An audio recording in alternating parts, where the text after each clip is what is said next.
everyone, thank you for joining me for my week 37 to 39 pregnancy vlog. Spoiler alert, I didn't make it to the end of 39 weeks.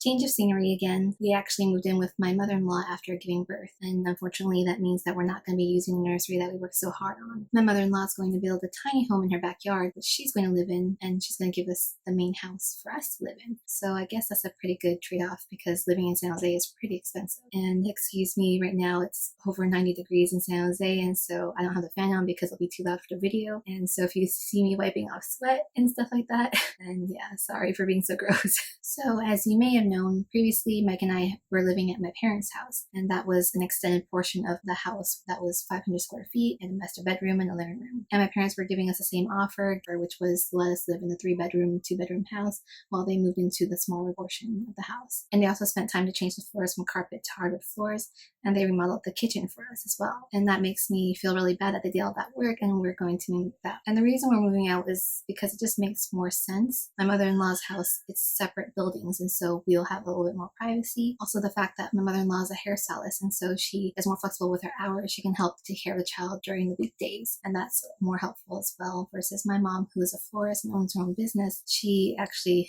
has to go to work most days. And lastly, this San Jose house is already paid off versus my parents still have to pay a mortgage. And so it's a better idea for them to just rent out that space for someone else to live in, and that way they can use that income to pay off their mortgage. So anyway, these past couple of weeks I've been finding it a lot easier to sleep, which is kind of surprising because I thought the bigger you get, it'd be harder for you to fall asleep. I think because I'm so big, it's harder for me to move around as much, so I don't wake up as often, switching sides and whatnot. But the reason why I'm getting less sleep is because in the morning, my dog is always barking when my parents leave in and out of the house, and also because the contractors come early in the morning to work on the kitchen. Because I can't sleep in, I end up napping during the day. Because I nap during the day, I can't fall asleep at nighttime, and so it's just this vicious cycle where I don't get very much sleep. My feet have also gotten so swollen that no shoes fit me anymore. I mean, it's so late in pregnancy that there's no point in buying new shoes anymore either, so I just made do with what I have, and hopefully they shrink back down to normal after giving birth. Other than that, I haven't had any new pregnancy symptoms. I haven't had any Braxton Hicks that I know of, and